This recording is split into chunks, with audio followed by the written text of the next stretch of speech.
우리 오늘 같이 보실 하나님의 말씀은 구약 성경입니다. 구약 성경 출애굽기 2장 16절부터 22절까지 같이 보시겠습니다. 구약 성경 출애굽기 2장 16절부터 22절까지 우리 한 절 한 절 같이 교독하시겠습니다. 미디안 제사장에게 7달이 있었더니 그들이 와서 물을 길어 구유에 채우고 그들의 아버지의 양떼에게 먹이려 하는데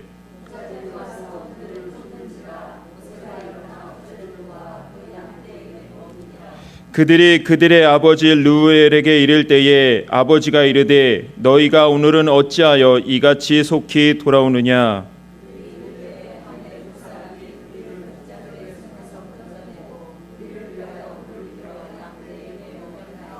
아버지가 딸들에게 이르되 그 사람이 어디에 있느냐. 너희가 어찌하여 그 사람을 버려두고 왔느냐. 그를 청하여 음식을 대접하라 하였더라.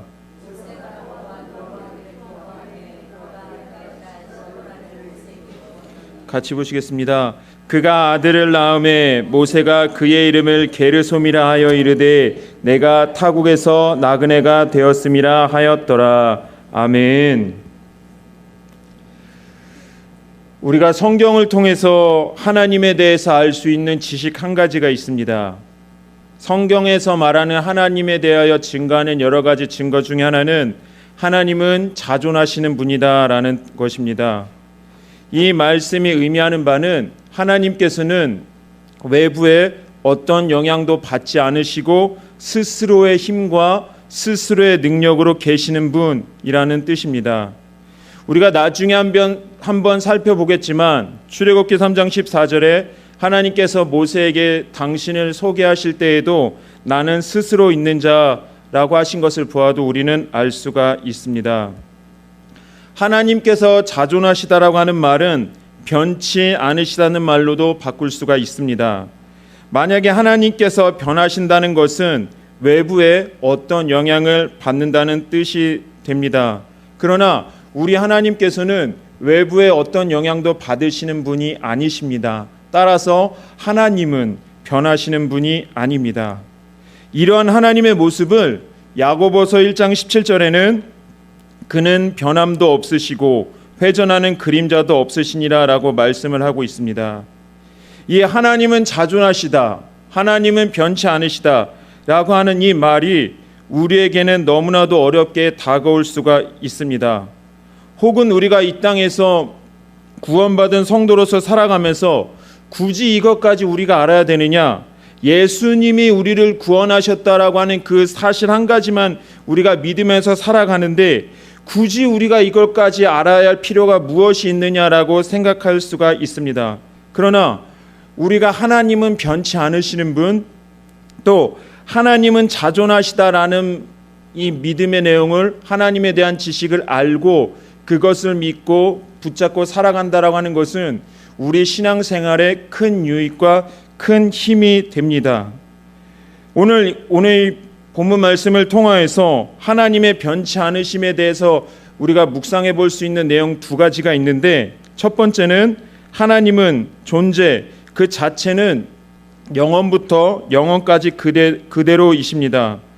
이 말은 하나님께서는 늘 같은 모습으로 우리와 함께 계신다는 말입니다. 이 변하는 것은 사람이나 세상이 변하지 하나님은 절대 변치 않으시다는 말입니다. 이 말은 우리를 향한 하나님의 마음도 변치 않는다는 뜻입니다. 하나님을 향한 사람의 마음이야 그날의 기분에 따라, 그날의 영적 상태에 따라 변하지만 우리를 향한 하나님의 마음은 변치 않으십니다. 이 누가복음 15장의 탕자의 비유를 보게 되면 아버지로 비유되는 하나님의 마음은 변치 않는 마음을 갖고 계신 것을 말씀하고 있습니다. 이 아버지를 향한 자녀의 마음이 변해요 아버지의 품을 떠난 둘째이지만, 그렇지만 이 자녀를 향한 아버지의 마음은 늘 변치 않고 있어서 이 자녀가 아버지를 버리고 떠났어도 그 자녀를 사랑하는 마음은 늘 그대로였습니다.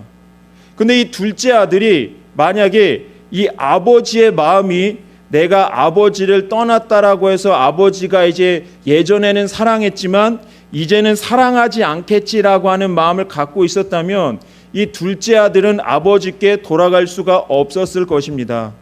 이 둘째 아들이 먼 나라의 타국에서 주염 열매를 먹으면서 고생할 때에 아버지를 생각할 때에 내가 지금이라도 아버지께로 돌아가면 아버지께서는 변함없이 똑같이 나를 받아주실 거다라고 하는 믿음이 있었기 때문에 이 둘째 아들은 아버지께로 돌아갈 수가 있었다는 겁니다.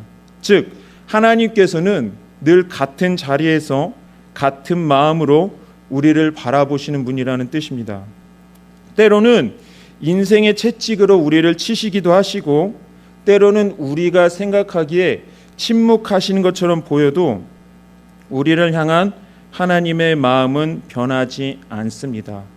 그래서 혹시 우리 성도님들 중에 하나님께서 이제는 이런 나의 모습을 사랑하시지는 않겠지, 하나님도 아무리 사랑이 많으셔도 나 같은 이런 모습은 포기하시겠지라고 어느 정도의 하나님의 사랑을 의심하는 마음이 혹시 저 마음속 깊은 곳에 혹시 있으시다면 하나님께서는 절대로 그분을 향한 우리를 향한 변치 않는다라고 하는 그 변치 않으시기 때문에 예수님이 이 땅에 오셨기 때문에 그 예수님의 십자가에 의지하여 다시 한번 주님 앞에 나아가시는 은혜가 있으시기를 주님의 이름으로 축원드립니다. 그리고 두 번째로 하나님께서 변치 않으신다라는 말의 뜻은 변치 않으시는 하나님이 하시는 일도 변치 않는다는 것, 즉 돌이키시는 일 혹은 취소하시는 일이 없다는 것입니다. 우리 하나님께서는 처음에 가지셨던 그 계획 그대로 일을 하시는 분이십니다. 에베소서 1장 4절에 보면 곧 창세전에 그리스도 안에서 우리를 택하사 우리로 사랑 안에서 그 앞에 거룩하고 흠이 없게 하시려고 말씀을 합니다. 우리가 택함 받은 것, 우리가 이 땅에서 육신의 몸을 입고 살아가는 것, 우리가 이 땅에서 문정제일교회 성도로서 이렇게 한 몸이 되어 신앙생활하는 것, 이 모든 것들이 창세전에 하나님의 계획하심에 따라 된 것입니다. 그래서 우리 예수 믿는 사람들은 우연이란 말을 쓰면 안 됩니다. 어쩌다 운 좋게 되었다라는 말을 쓰면 안 됩니다. 왜냐하면 우리의 인생은 전능하신 하나님의 손길 안에 있기 때문에 우리는 지금 하나님의 인도하심에 따라 완전하신 하나님의 뜻에 따라 살아가는 사람들이기 때문입니다. 그래서 사랑하는 우리 모든 문정제일교회 성도 여러분, 하나님은 완전하시고 하나님은 전능하시고 그분이 하시는 일은 실수가 없으시고 그분이 약속하시는 것은 절대로 취소하시는 바가 없습니다. 그렇기 때문에 우리가 이 땅에서 그리스도인으로서 살아갈 때에 하나님께서 성경을 통하여 해주신 우리 그 모든 약속들, 또 우리가 각자 신앙생활을 하면서 받은 은혜들, 또 앞으로 미래에 대한 받은 약속들은 절대로 취소가 되지 않습니다. 혹시 우리 안에 그 환경 때문에 의심하는 마음이 생겨도 하나님께 은혜를 구하여 그 의심했던 마음이 확신의 마음으로 돌아올 수 있도록 은혜를 구하시고 또 그 은혜를 받으시는 우리 성도님들 되시기를 주님의 이름으로 축원드립니다. 사람은 어떤 일을 할 때에 뭔가 계획을 하고 추진을 할 때에 그 일을 할 수 있는지 없는지를 따집니다. 왜냐하면 사람은 환경 안에 속해 있기 때문에 그 환경 속에서 내가 일을 할 수 있을지 없을지를 따져보고 내가 이 일을 할 수 있는 자원이 있는지 없는지를 따져보고 안 된다 싶으면 우리는 포기를 합니다. 그러나 우리가 이것은 할만하겠다 싶으면 우리는 바로 추진을 합니다. 왜냐하면 돈도 있고 자원도 있고 우리가 계산하기에 이거 이루어지겠다라고 생각하기 때문에 우리는 일을 합니다. 그러나 하나님께서 어떤 일을 하실 때에는 사람이 생각하는 것과 다릅니다. 하나님은 전능하시고 완전하시고 영원하시기 때문에 하나님께서 나 이거 할래 그러면 하시는 겁니다. 나 이거 할 거야 라고 하시면 하시는 겁니다. 즉 에베소서 1장에 보게 되면 뭐라고 말씀하냐면은 그의 기쁘신 뜻에 따라 일을 하신다라고 말씀하고 있습니다. 그러니까 우리가 구원받은 것도 하나님의 기쁘신 뜻에 따라 하나님이 원하셔서 우리가 구원받은 거지, 우리가 하나님이 원하시는 거룩의 기준을 먼저 이루어서 우리가 구원받은 게 아닙니다.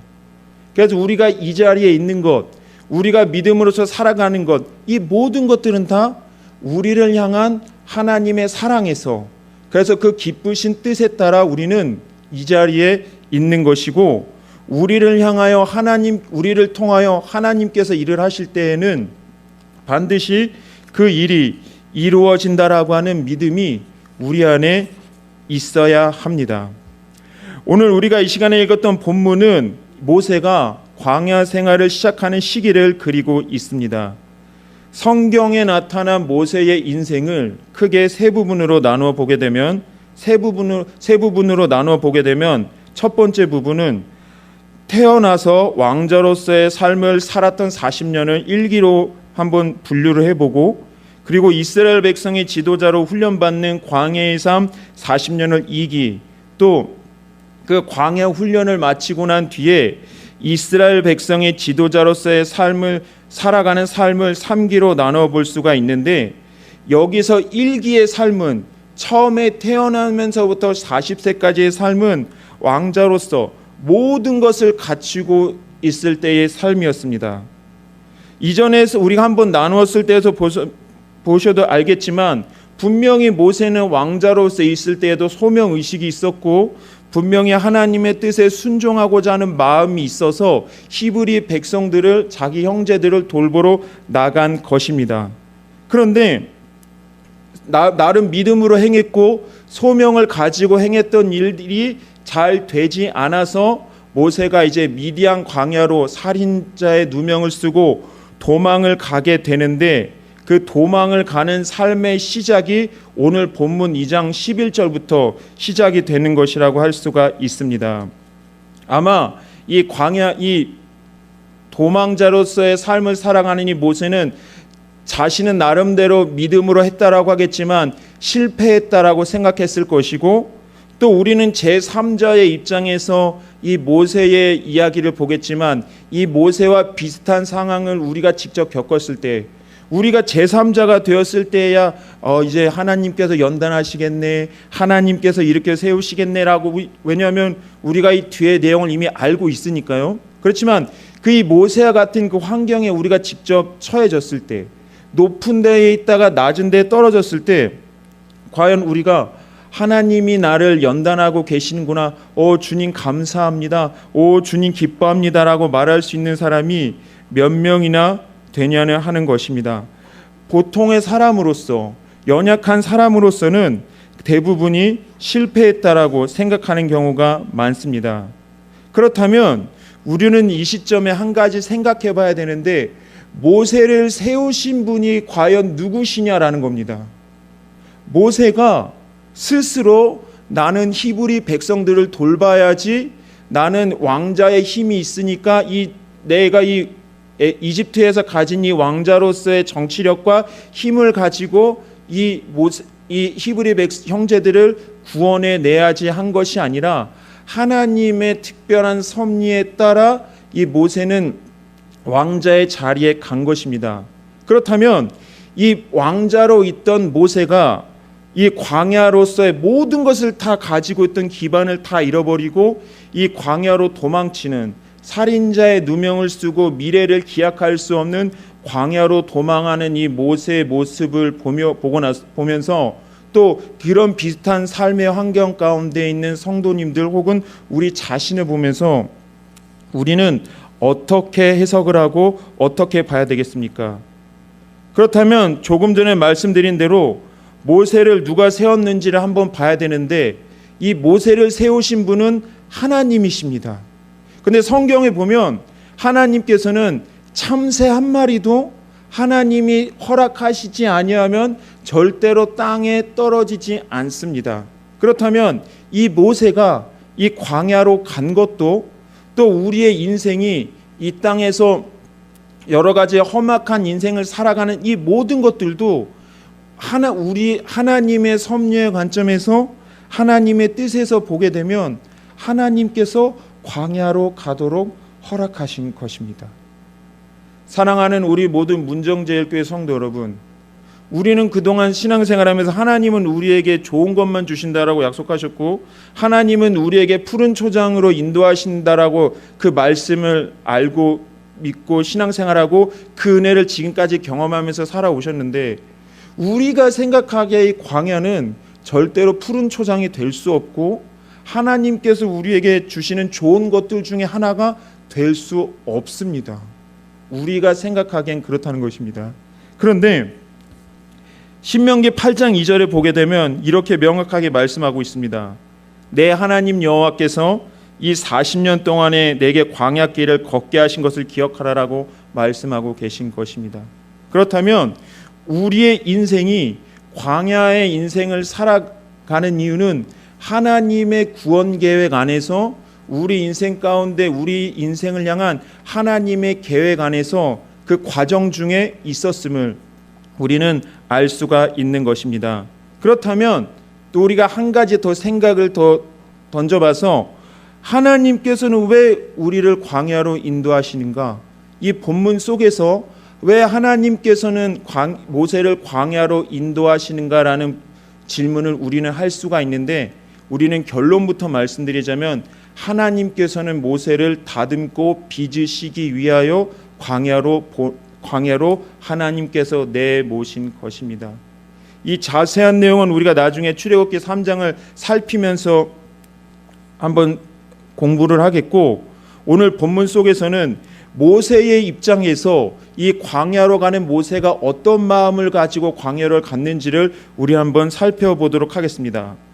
이 모세가 광야로 가서 여러 가지 일이 여차여차하고 십보라라는 아내를 맞이하고 첫째 아들을 낳게 되는데, 그 아들의 이름이 바로 게르솜입니다.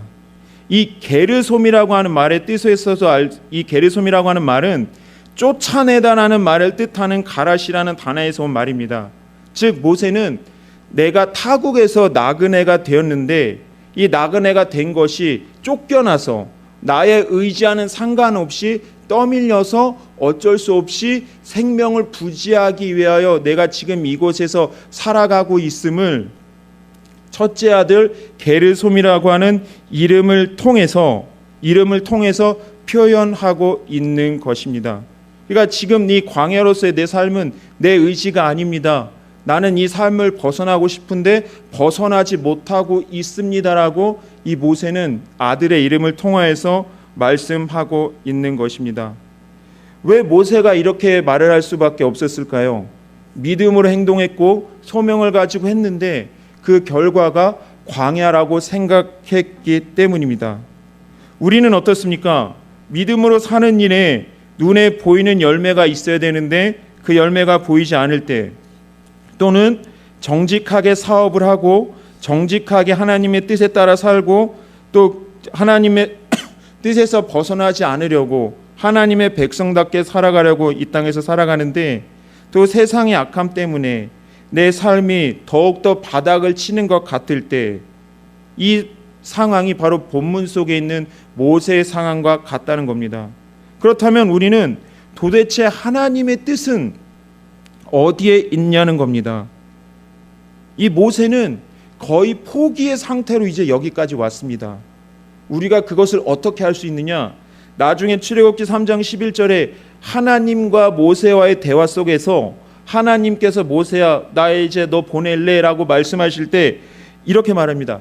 내가 누구이기에 바로에게 가며라고 말합니다.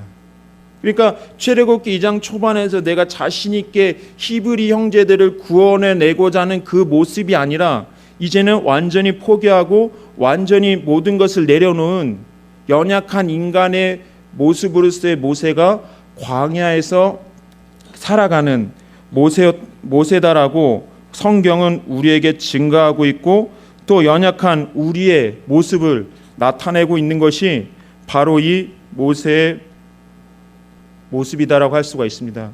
그렇다면 우리 또 한 가지 질문을 던져볼 수 있습니다.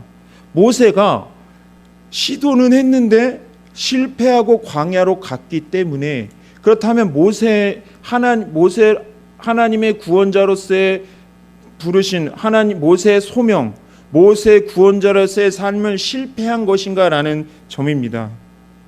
그러나 오늘 우리가 읽었던 이 11절부터 16절부터 22절은 여전히 모세는 하나님의 구원자로 세움받은 그 자리에서 떠나지 않았다라는 것을, 즉 하나님께서 이 모세를 그 쓰시려고 하는 그 자리에서 내려놓지 않았다라는 것을 오늘 본문이 그것을 증거합니다. 어디서 그 말이 나타나느냐? 19절에 이 제사장 이드로의 7 딸들이 그 아버지에게 한 얘기 중에 이렇게 이야기를 합니다. 너희들이 양떼들에게 물을 주러 갔다가 어떻게 이렇게 속히 돌아왔느냐라고 이 이드로가 딸들에게 물어볼 때 이 딸들이 이렇게 이야기를 하는데, 그들이 이르되 한 애굽 사람이 우리를 목자들의 손에서 건져내었고라고 말합니다. 여기서 말하는 한 애굽 사람은 모세를 이야기하는데, 또 여기서 이 딸들이 말했던 이 말 중에 이 건져내었고라고 하는 이 단어가 야사라는 단어인데, 이 단어는 구원하다라는 뜻을 가지고 있습니다. 즉 그 한 애굽 사람이 우리를 구원했습니다라고 표현하고 있는 것입니다. 이 야사라는 말은요, 나중에 여호수아, 우리가 구주로 부리는 예수님, 예수라고 하는 단어의 뿌리가 되는 말입니다.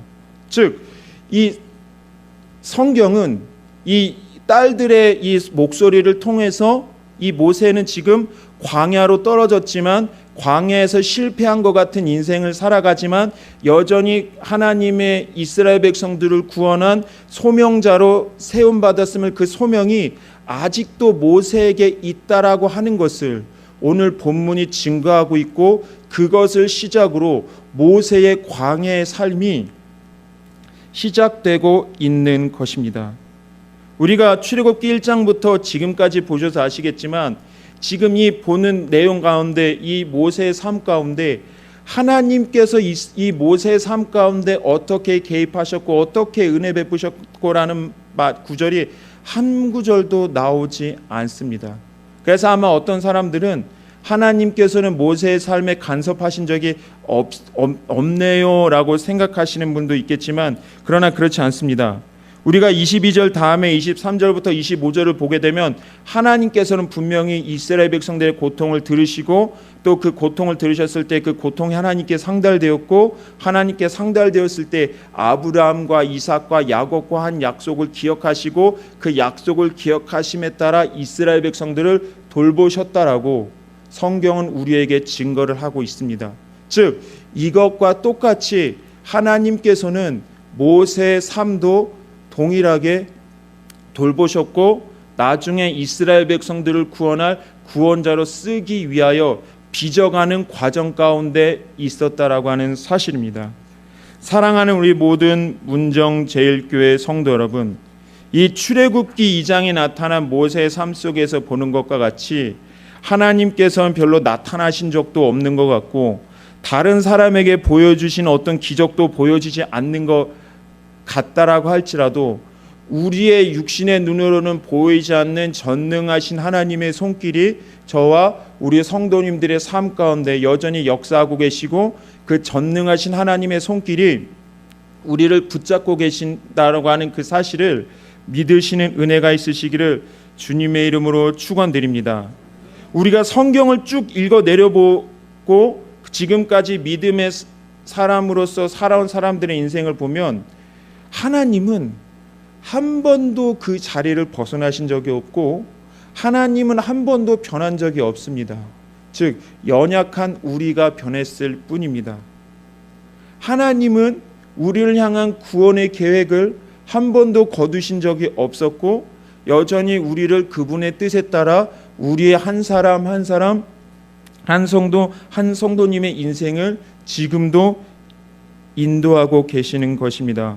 그런데 우리는 어떤 때는 성령 충만해서 그 전능하신 주님을 찬송하면서 우리를 위한 향한 변함없는 그 주님을 찬양하면서도, 어떤 때는 우리는 왜 때로는 또 그 은혜, 그 마음이 변하여 또 때로는 의심의 마음을 가지고 또 연약한 인간의 마음을 가지고 살아갈 수밖에 없느냐? 왜냐하면 우리는 환경을 바라보기 때문입니다.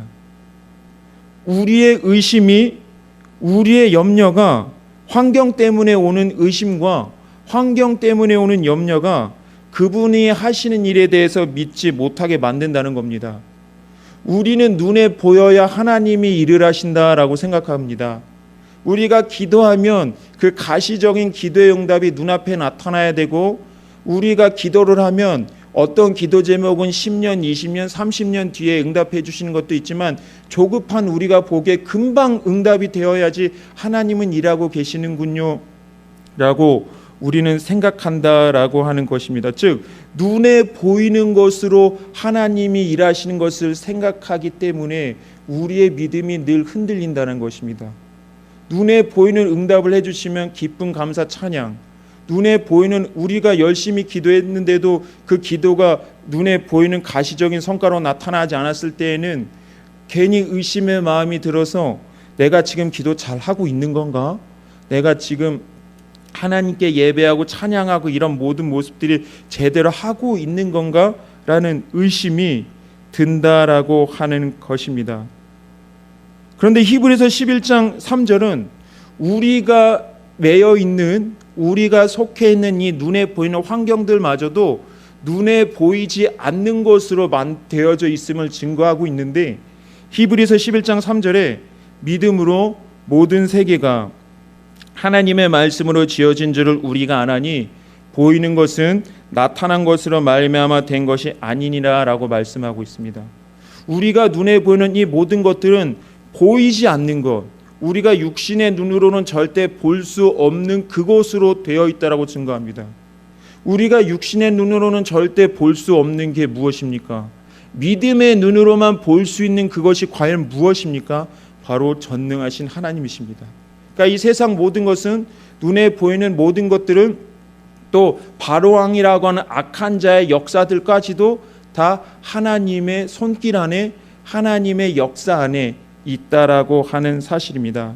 그래서 사랑하는 우리 모든 문정제일교회 성도 여러분, 우리는 우리를 부르신 분이 어떤 분이신지를 알고 그분만을 바라봐야 합니다. 우리를 부르신 그분은 변함이 없으시고 전능하시고 천지를 창조하신 하나님이십니다.